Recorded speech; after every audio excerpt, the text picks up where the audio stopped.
أفضل الصلاة وأتم التسليم على سيدنا محمد أشرف الأنبياء والمرسلين وعلى آله وصحبه أجمعين. سبحانك لا علم لنا إلا ما علمتنا إنك أنت العليم الحكيم ولا حول ولا قوة إلا بالله العلي العظيم. رب اشرح لي صدري ويسر لي أمري واحلل عقدة من لساني يفقهوا قولي سدد لساني وقلبي سيدنا محمد صلى الله عليه وسلم. اللهم ألهمنا العلم وزدنا به وأكرمنا بالتقوى وجنبنا بالعفو. اللهم أخرجنا من ظلمات الوهم وأكرمنا بنور الفهم وافتح علينا من معرفة العلم وحسن أخلاقنا بالعلم واجعلنا ممن يستمعون القول ويتبعون أحسنه. الحمد لله رب العالمين. Di solat dia. Alhamdulillah, kita sambung daripada kitab Iltimam Fawaid surat 74. Hah?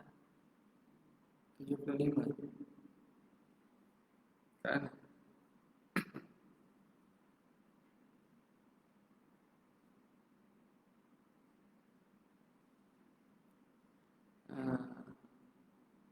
وقالت النصارى بسم الله الرحمن الرحيم. قال المؤلف رحمه الله ونفعنا به وبعلومه في الدارين آمين يا رب العالمين.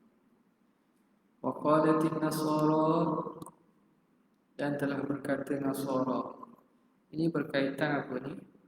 Perbincangan tentang tanzih Allah Ta'ala daripada jismiyah, menyucikan Tuhan daripada i'tiqad berjisim. Maka dibincangkan tentang pandangan-pandangan ataupun akwal al-mubtadi'ah serta firaq-firaq ad-dalah yang mengisbatkan Tuhan itu berjisim. Maka disebutkan sekarang berkaitan dengan orang Nasrani. Wa qalatin nasara, Tuhan itu jauharun wa thalathatu aqanim. Aqanim jamak uqnun. Uqnum jamak uqnum, iaitu 3 unsur. Tuhan itu jauhar yang terdiri daripada 3 unsur. Ittahadat fi dhatil qadim, yang bersatu pada zat yang qadim, pada zat Tuhan yang qadim. Apa dia? Wujudul, sifat wujud, wa ilmun, sifat ilmu, wa hayat, dan hayat. Itu dia komponen ketuhanan. Fal wujudu abun, maka wujud itu father, bapa, Tuhan bapa.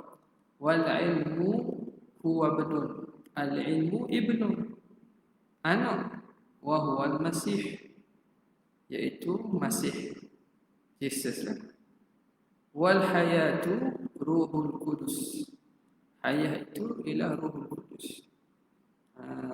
Jadi ini salah satu mazhab lah ni, kata konsep Trinity yang mereka percaya pada Trinity, tapi huraian Trinity itu ada cara dan huraian berbeza. Ada kata salisu salafah, wa qalatin nasara al-masih ibnullah. Nasara sebahagian mengata Masih itu ibnullah. Ada mengata Masih itu Tuhan, ada mengata Masih itu satu daripada 3. Jadi salah satunya ialah mereka percaya bahawa ketuhanan itu merangkumi 3 sifat yang diwakili oleh Tuhan Bapa, Tuhan Anak, dan juga Ruhul Kudus. Sifat wujud, sifat ilmu, dan sifat hayat. Wa ta'ifatun minhum taqul, Satu kumpulan daripada Nasara pula berkata, Al-Abu huwallah. Bapa itu ialah Allah. Wal ibnu Isa waz zaujah Maryam. Wal kullu batil. Dan semua itu batil. Litanazzuhihi ta'ala 'anil tarkibi wal ittihadi wal hulul. Kerana maha suci Tuhan daripada tersusun, bersatu dan hulul. Hulul makna meresap. Meresap atau mendiam. Jadi di mana berlaku tarkib? Kerana tadi kalau Isa tu jelaslah, nampak tak? Yang ittihad dahulu tu apabila sifat ketuhanan tu turun kepada Nabi, turun kepada Isa, maka dia jadi Tuhan anak. Jadi seakan ketuhanan di sisi Nasara tu ialah sifat yang boleh meresap dalam Ruhul Kudus, jadi Tuhan Ruhul Kudus. Jadi mana ada yang sifat meresapi sifat ketuhanan, maka dia akan jadi Tuhan. Itu semua mustahil. Tengok di sini kita nak tengok pada perbezaan ittihad dengan hulul. Jadi ittihad ini dengan hulul ni sebahagian ulama meletakkan ada perbezaan sedikitlah, walaupun kalimah itu biasa dirangkaikan sekali, ittihad dengan hulul. Dari segi bahasa, ittihad itu makna menyatu dua komponen, dua entiti bersatu menjadi satu. Panggil asal daripada ittihad. Ittihada makna yang asal dua menjadi satu. Halla menempati atau merasuki, boleh kalau istilah cara orang panggil rasuk, menempati, menduduki, jadi meresap satu entiti pada entiti lain. Jadi itu mustahil, sama ada menyatu ataupun meresap atau menduduki, kesemuanya itu mustahil. Wa man yakul bil ittihad wal hululi fadzaka kufrun bukan fa huwa ma'lul. Apa dia kata dia? Wa man yakul bil ittihadi fa huwa kufrun fa huwa ilhad fa huwa indal qaumi ilhad. Tak ingat dah apa dia. Apa ingat?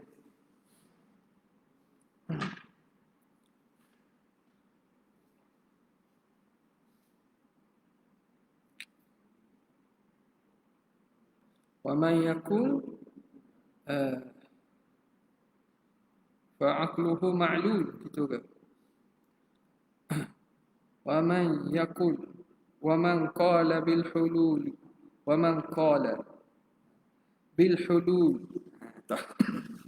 wa man qala bil hululi fadinuhu ma'lul wa man qala bil ittihadi wa man qala bil ittihadi illa ahlul ilhad. Siapa kata ni? Ini perkataan Syekh Muhyiddin Ibn Arabi, Syekh Akbar. Dia kata, wa man qala bil hululi fadinuhu ma'lul.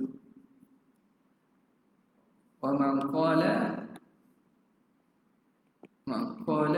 bil hululi fadinuhu ma'lul. Siapa yang mengatakan dengan pandangan hulul Tuhan itu boleh meresap, maka agamanya itu sakit, agama itu berpenyakit, agamanya rosak. Wa ma qala bil ittihadi, dan tiada yang berkata dengan ittihad illa ahlul ilhad, kecuali orang yang sesat, ahli yang sesat. Ini kata Ibnu Arabi.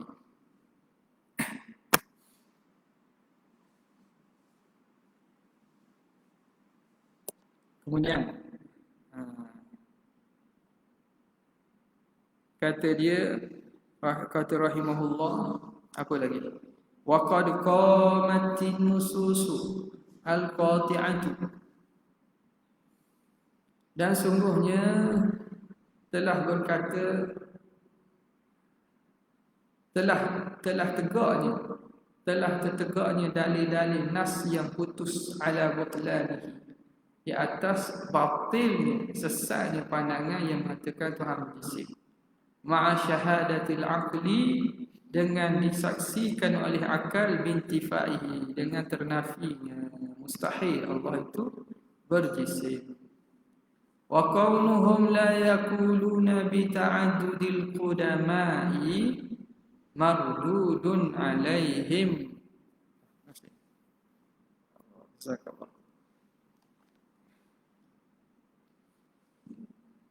Dan keadaan mereka tidak berkata dengan berbilang qadim. Keadaan mereka tidak kata berbilang qadim, mardudun alaihim, itu ditolak atau kembali kepada mereka. Hujah itu tertolak atas mereka sendiri. Macam mana ni?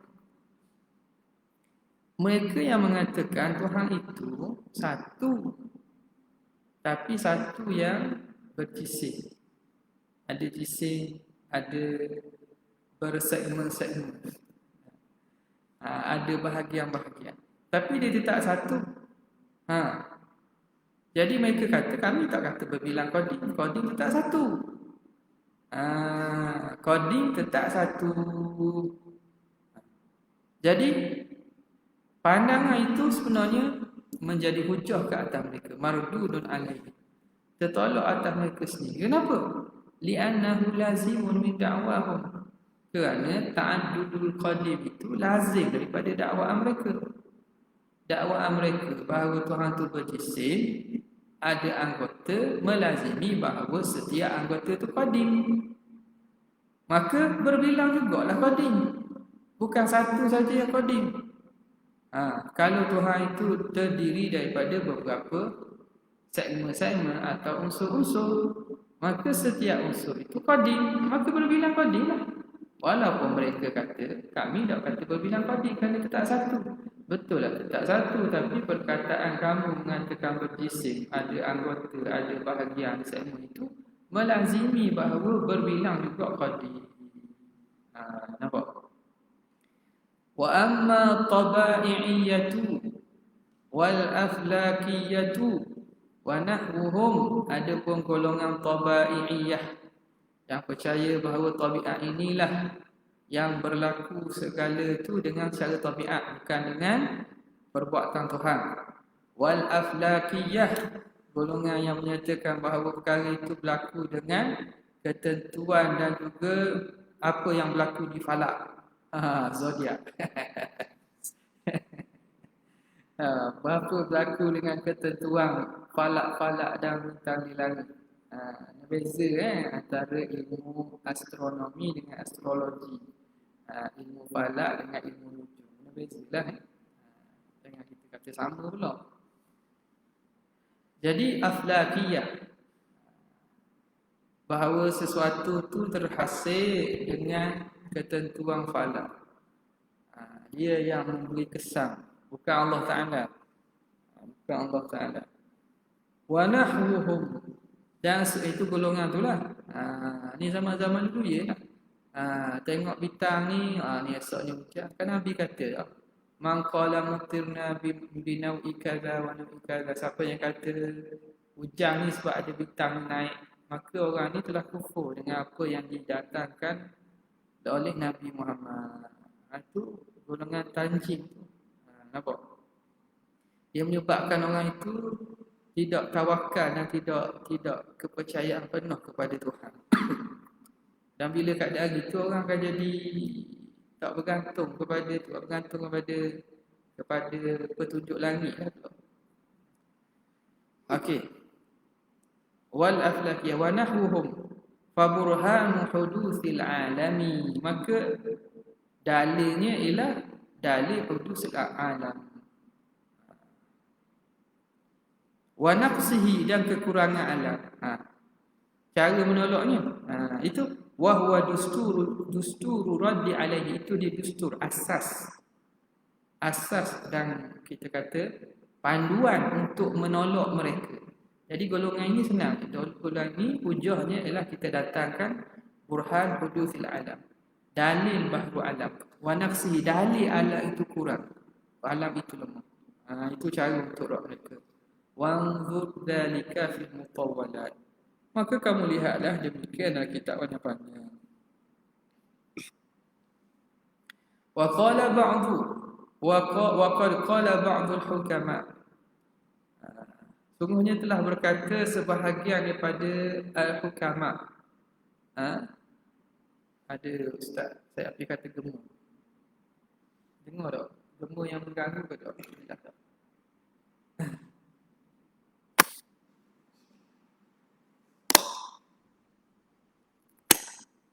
Ada suara macam ni, kalau okey gemuk sikit apa?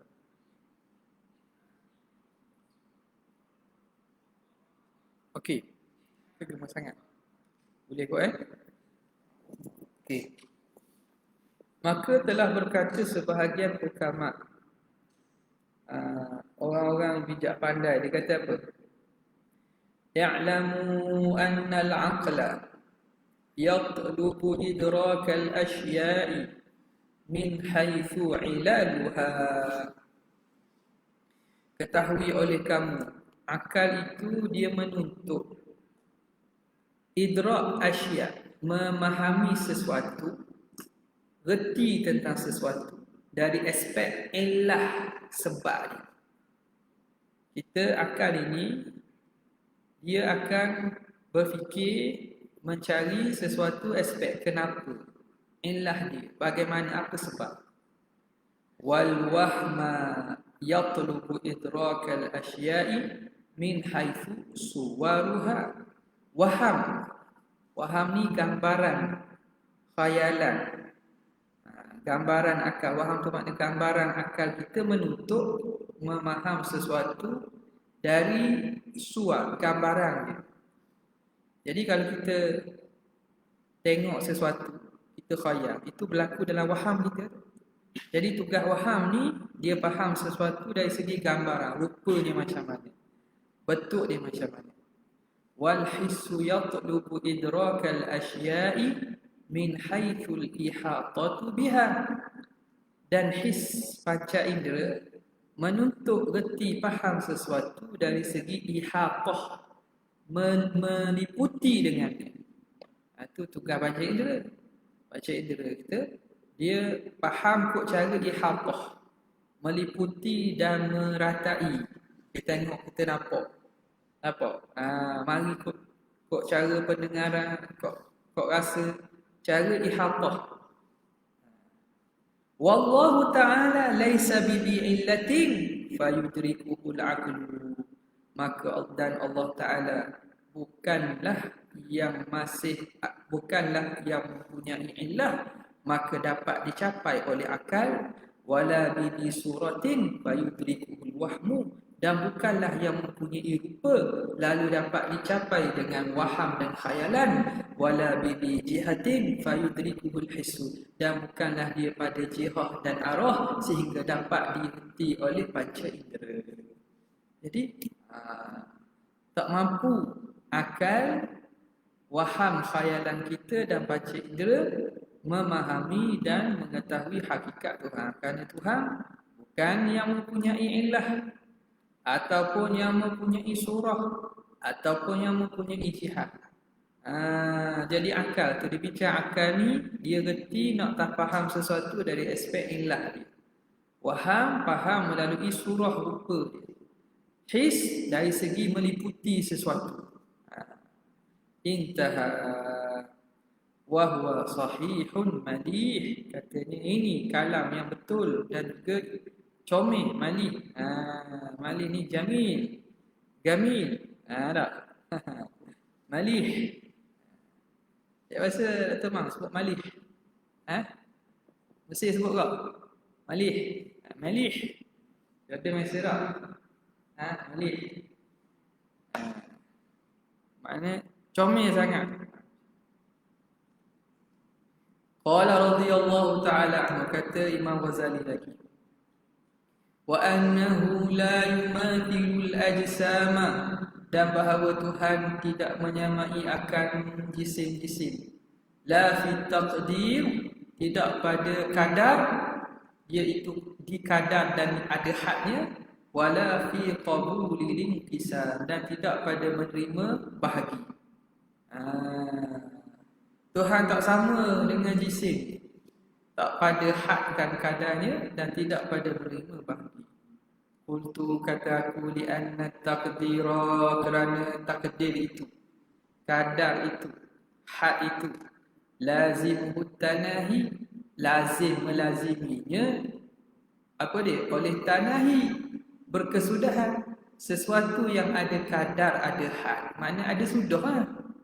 Apakah kadar masjid ini? Hujung dia, hujung kawasan masjid.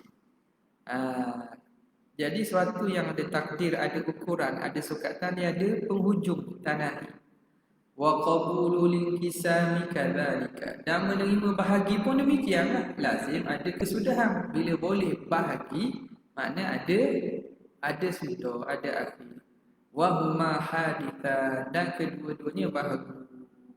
At-taqdir wal inqisam. Fayalzamu min itsbatihima, maka lazim daripada menisbatkan keduanya hudusul qadim, jadi baharu Tuhan yang qadim. Wa huwa batil, dan itu batil. Dah ya. Wal mumathilu lisyai', yang menyamai bagi sesuatu, yajuzu alaihi ma jaza ala mumathilihi, maka harus ke atasnya perkara yang harus atas yang serupa dengannya.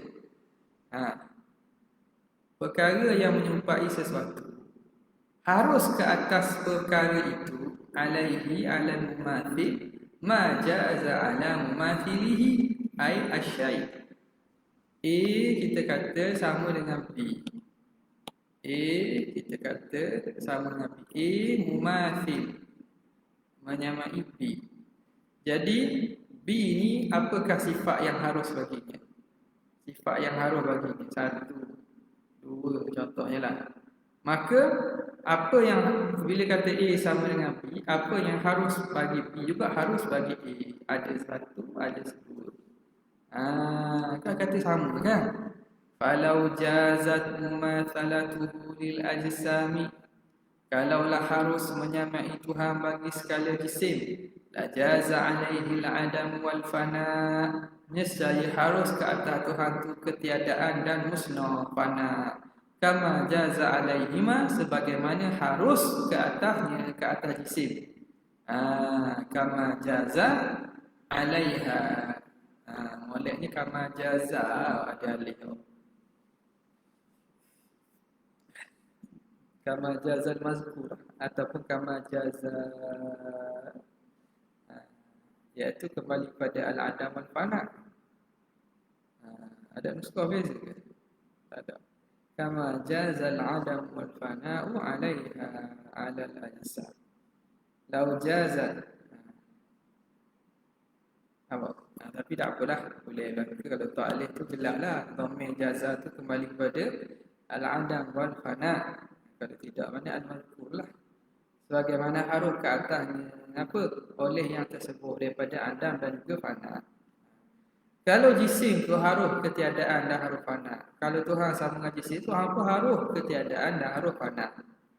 Wa ma aqbaha man qala, alangkah keji bubuknya orang yang kata innahu nurun yatala'la'u kasabikatil bayda, bahawa Tuhan itu nur, cahaya yang bercahaya, yang bergemelapan, seumpama sabikah.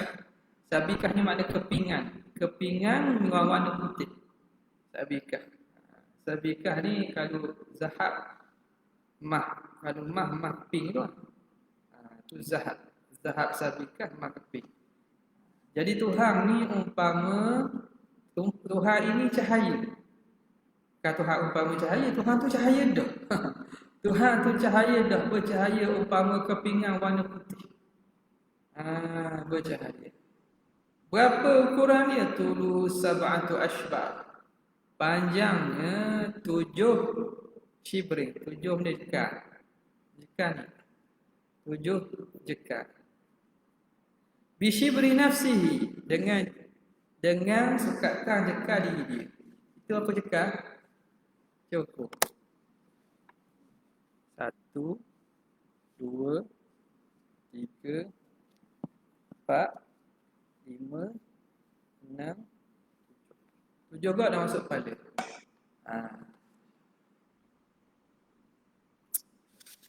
Kalau masuk kepala lebih kot. Cukup. Jadi dia kata tapi bukan tinggi kita. Dekat Shibrun. Apa nama ni? Ukuran dekat Tuhan. Dan makna dah sama kan? Faham? Tapi dia ada ukuran. Tu teruk tu. Dia tulis apa kata sini.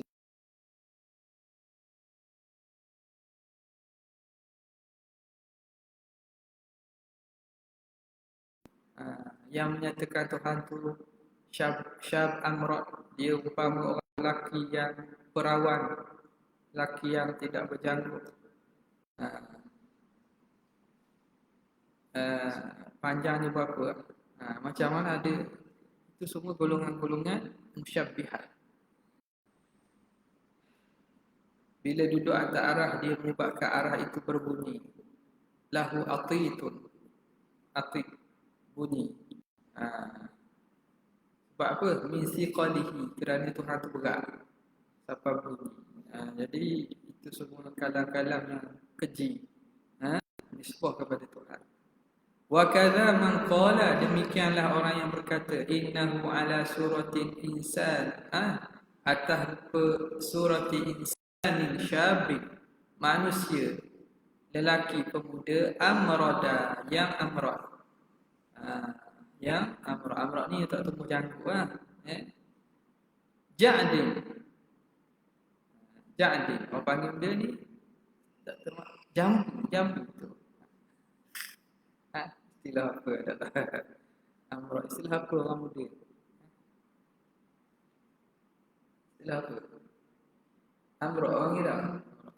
Yang amrad ni ada dalam tu dah, ada dalam kamu dewang kita tengah cari.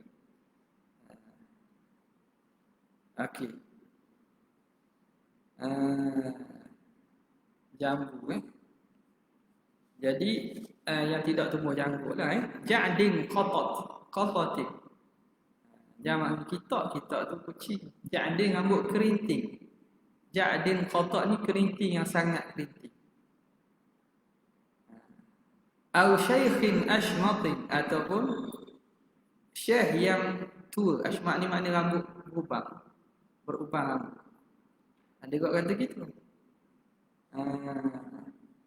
Jadi itu telah merupakan Tuhan dengan rupa. Wa kadza man qala innahu asy-syamsu, demikianlah juga yang mengatakan Tuhan itu matahari. Au ghairuha, atau selainnya.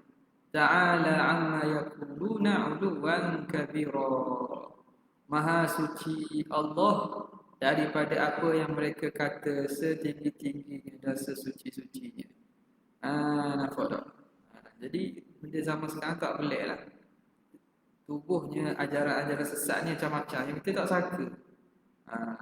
Yang percaya Tuhan tu